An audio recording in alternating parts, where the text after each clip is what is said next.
So my name is Aimee and I'm 28 years old. I became Miss Glasgow last year in July the 28th. I hope everybody can understand my accent okay. I'll try and slow down. um, but yeah, so basically for me, I just got a bit of chat through Instagram. Really, that's how it all began with my pageant journey. It's something I hadn't done before. It's very new to me, and when I had some chat on stuff on Instagram, I was a bit like, I'm going to go and look into this and what Miss Great Britain stands for.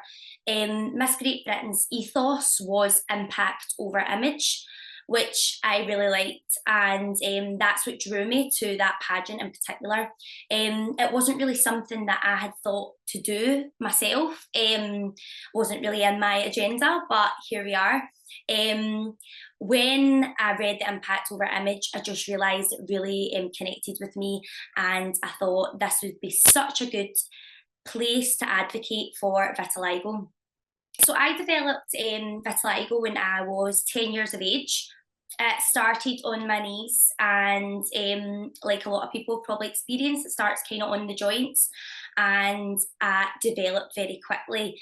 When I was young, like at the beginning, I wasn't that bothered about it. I just kind of got on with it. My sister had it. Mom and dad didn't really know a lot about it. They didn't really have much knowledge about it at all, because this is why we're all here trying to put it out there, because a lot of people just don't know a lot of information about it.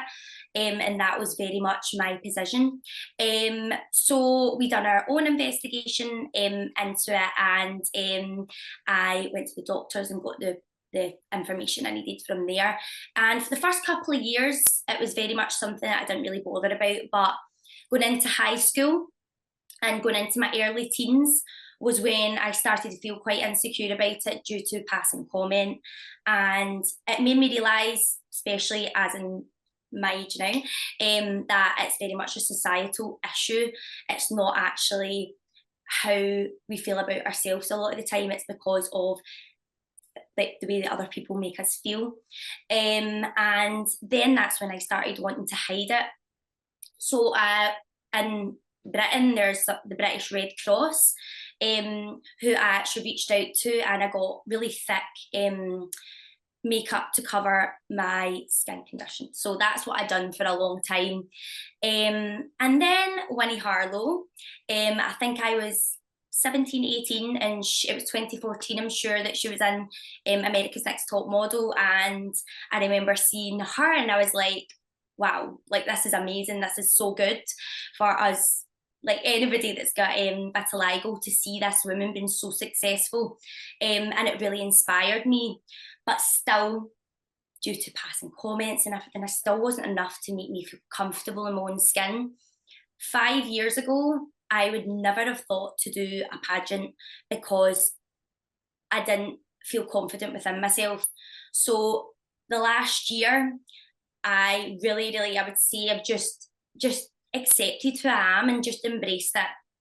And that's why I thought it was my time to participate in a pageant and show everybody that it's okay to be, and this is my campaign, hashtag perfectly imperfect, that it's okay to have a skin condition and feel confident within yourself. And that was my advocacy going into this. A lot of people don't realise in pageantry, having something you advocate for is really, really important, because they want everybody to bring something to the competition. And I just felt like this was something that I could bring that was different. I hadn't heard of anybody else that had done it, and it gave me that push. And I have never felt so accepted and confident within myself, and it's just due to being who I am and using it to my advantage and being successful within it. I won the crown, and I tell you something, I looked at every other woman on the stage and I was like, no chance I'm winning, like because I always doubt myself. And there I was, and I won the crown, and then I went on to compete in Miss Great Britain and placed seventh. And I got on stage and represented vitiligo I think very well. So it was a really, really great thing for me, and I was so grateful to have that opportunity to just show that it's okay to embrace something that you're insecure about. And that's what I done with my campaign, and I'm still continue to do that with my reign, and it's been amazing. So yeah.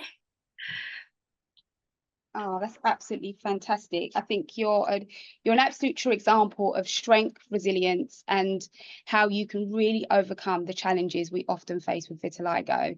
You've achieved an incredible amount, and huge congratulations on winning the crown as well. And then True for inspiration. a position for me as well, I'll just touch on, because I know that a lot of people probably relate to this. Last year when I was on holiday, I was already, it was just before the final, and it really solidified why I was doing this.